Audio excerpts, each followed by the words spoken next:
Bismillahirrahmanirrahim. Assalamualaikum warahmatullahi wabarakatuh. Alhamdulillahirabbil alamin. Wassalatu wassalamu ala asrafil anbiya'i wal mursalin sayyidina wa maulana Muhammadin.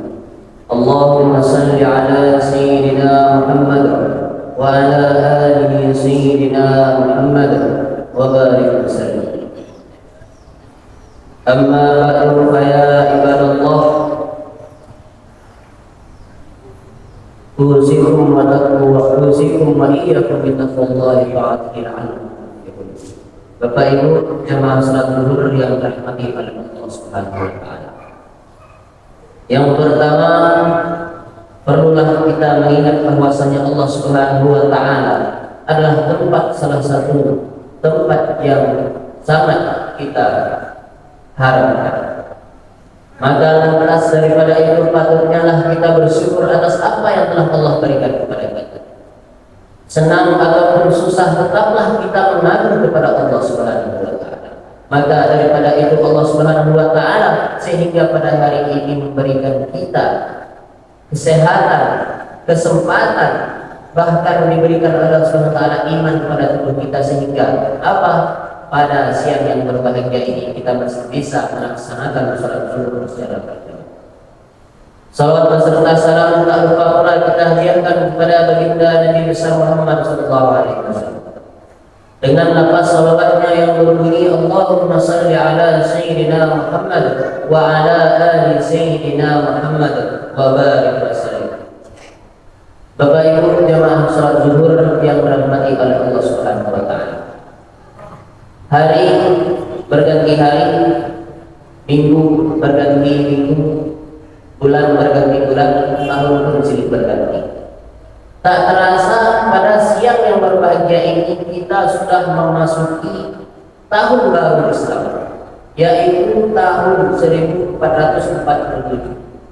Tepatnya pada hari ini adalah tanggal 9, yaitu pada bulan tahun. Tak terasa dan tak diduga-duga bahwasanya waktu itu berjalan begitu cepat. Bahwasanya perjalanan waktu itu tak bisa kita sangka. Baru saja kemarin kita mendengar berita dari saudara-saudara kita ada yang meninggal dunia, anak kita, saudara kita, teman kita, keluarga kita. Itu pertandanya apa? Pertandanya bahwa kematian itu tidak akan menentukan kapan dia akan datang. Bisa jadi hari ini setelah sholat zuhur ini, bisa jadi kita pulang ataupun kita kemana nanti kita meninggal. Bisa jadi saudara kita, teman kita lihat begitu sehat, tak tahunya pada sore harinya sudah dipanggil oleh Allah Subhanahu wa taala. Karena apa? Setiap kita yang hidup di dunia ini pasti akan dijemput oleh Allah Subhanahu wa taala. Bapak Ibu jamaah salat zuhur yang dirahmati oleh Allah Subhanahu wa taala. Teringat saya sebuah pesan dari malaikat Jibril kepada baginda Nabi besar Muhammad sallallahu alaihi wasallam. Apa kata malaikat Jibril? Ya Muhammad, wahai Muhammad, isma sita hiduplah sesuka hatimu. Tapi ingat, fa innaka mayyitun, maka sesungguhnya engkau akan mati. Kalaulah nanti ajal telah tiba tidak bisa kita mundurkan. Ya Allah, aku tidak ingin mati hari ini. Ya Allah, aku tidak ingin lagi menikmati kehidupan pada siang ini. Tetapi tidak bisa. Kalau kita mengklaim bahwasanya kita ingin mati hari ini, tetapi tidak bisa kita mati pada pagi hari ini. Sebagaimana Allah Subhanahu wa taala berfirman di dalam Al-Qur'an, "Fa idza jaa ajaluhum la yastakhiruna sa'atan wa la yastaqdimun." Apabila telah datang ajal seseorang, tidak bisa dimajukan sedikit pun dan tidak bisa pula dimundurkan sedikit pun. Ya Allah, aku tidak mau lagi hidup di dunia ini. Ya Allah, kenapa aku yang selalu ditimpa kesusahan? Kenapa aku yang selalu ditimpa musibah? Kenapa aku yang selalu melarat? Tetapi pada waktu itu kita tidak bisa mengklaim kita ingin mati, tapi kenyataannya kita tidak pakai mati. Tetapi ada orang yang ingin, ya Allah, panjangkanlah umurku, sehatkanlah badanku, tahu-tahunya pada sorenya dia telah tiada. Nah, dari situlah kita bisa mengambil sebuah pelajaran bahwa kematian itu tak memandang umur kita, tak memandang tua atau muda, kecil ataupun besar. Kalaulah waktunya telah tiba, pada saat itu juga kita akan dipanggil oleh Allah Subhanahu wa Ta'ala. Mungkin pada hari ini kita mendengar berita dari WhatsApp kita, dari telepon kita, teman kita meninggal, saudara kita meninggal, kawan karib kita meninggal, ibu kita meninggal, ayah kita meninggal, ayah saudara kita meninggal. Tahu-taunya beberapa hari kemudian di WhatsApp itu bukanlah kabar dari saudara, bukanlah kabar dari anak, bukanlah kabar dari tetangga, tetapi kabar bahwasanya kita sendiri yang akan datang dijemput oleh Allah Subhanahu wa Ta'ala. Jadi pertanyaannya sekarang, apakah ketika kita mati itu kita sadar? Dalam sebuah riwayat mengatakan ketika manusia meninggal dunia, dia seolah-olah itu berada di dalam mimpi. Dia seolah-olah itu tertidur.